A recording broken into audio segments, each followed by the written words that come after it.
Thomas again for Ref 21, and I have with me today my dear friend Ligon Duncan, who, as you know, is the president of the Alliance of Confessing Evangelicals. Welcome. It's great to be here, Derek.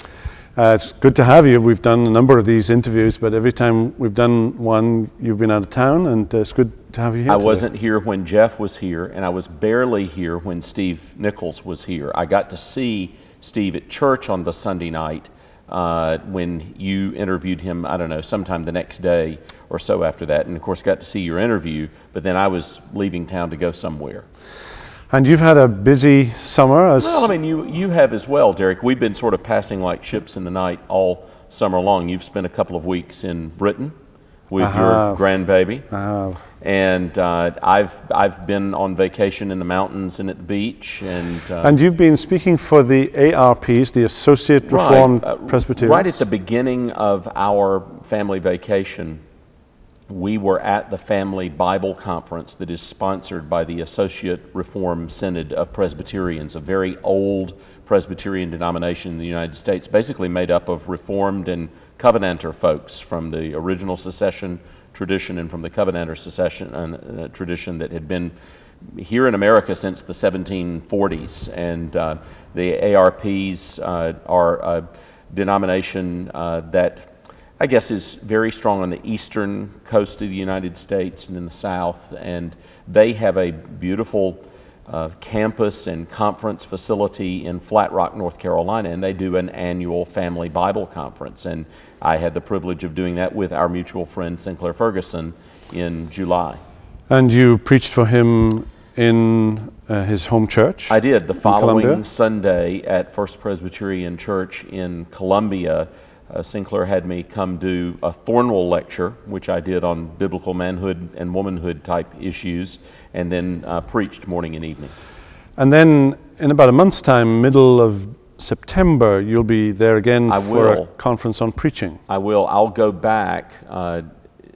First Presbyterian Church and Erskine Seminary and Erskine Seminary's Institute for Reformed Worship, which is given leadership by Scotty Old, Dr. Hughes Old, who is just a walking encyclopedia of the history of Christian worship. I don't think there is a human being on the planet Earth that is capable of having an intelligent conversation with Scotty about just the whole history, not only of Christian worship, but especially of Reformed worship. And Mark Ross, our dear friend, working with Scotty, is trying to spread abroad those wonderful resources that they have in Dr. Old, and they're doing a preaching conference. And the first part of it is for pastors, and then I think they have a general conference open to the public, although it's on the weekend of the Carolina-Georgia football game, and I'm told that that's going to be a real challenge.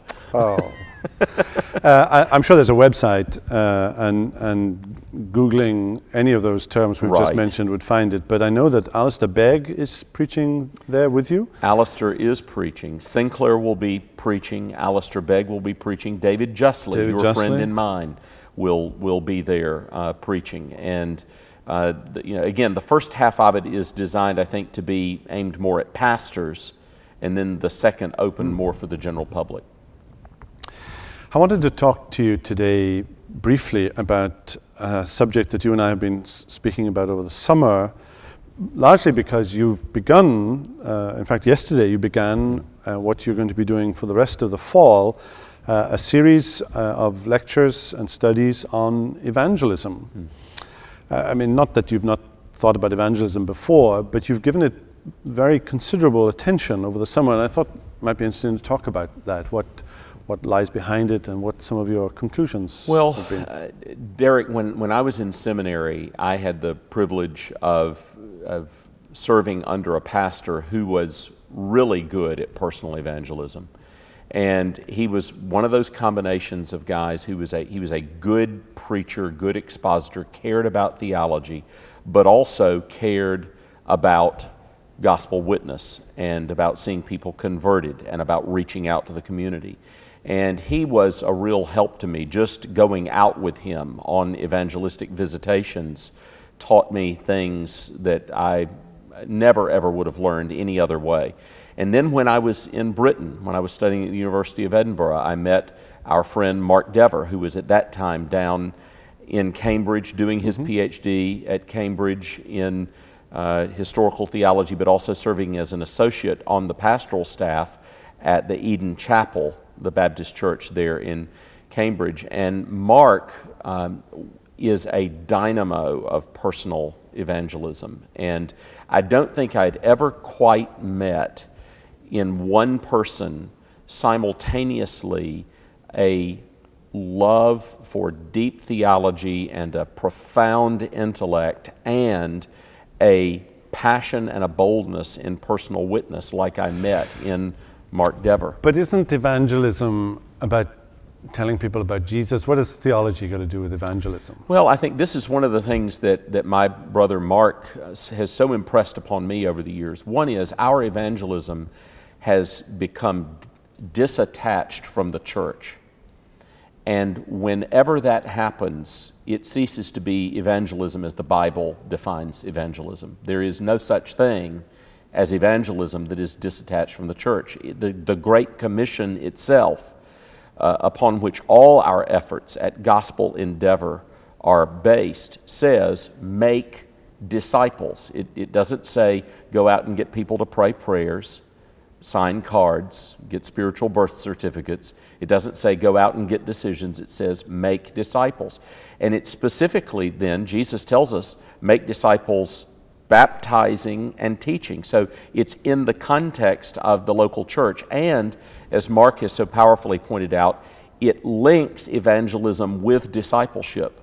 Evangelism always has a view to making discipleship, to making disciples, and thus it's connected to discipleship. And both the connection of evangelism to the church and the connection of evangelism to discipleship has been broken in evangelicalism for at least the last 50 years, and maybe for the last 150 years. And Mark has helped me as much as anybody to see how those things ought to connect, and has instructed me and encouraged me, and I'm just trying to pass along some of those things that I've learned from him to other people. Tell me a couple of things that you've learned most of all. What particularly do you want to impart to folk about evangelism? Well, I think one is so many people assume that if you learn a gospel outline, that you should be able to go out and meet someone on the street and within 20 minutes to have gotten a genuine profession of faith and immediately give them assurance of salvation. And this is a thought utterly alien to the New Testament. I mean, think of Peter preaching before people with years of biblical knowledge behind them. At Pentecost in Acts chapter 2, makes no call for them to come to Christ. They have to cry out to him, brothers, what shall we do? Before Peter ever then begins to press upon them their response to his gospel message. Think of Paul. Paul would be in the synagogue for 3 weeks preaching and teaching before he would then gather a smaller group and then begin to entail to them the things that are involved in a commitment to Christ. And so the expectation that a gospel conversation is going to be longer than 20 minutes, and that you're actually going to get to know that person, and that you're really going to want to understand whether that person understands his or her own sin and the consequences of it. I think that's vitally important for people, because I think people think, it's really hard to go out and get somebody to pray a prayer with you. Well, it's really not hard to get someone to pray a prayer with you, but it's absolutely impossible to convert a person. Only the Holy Spirit can do that. And we need to be faithful, and we need to be ready for long-term gospel conversations.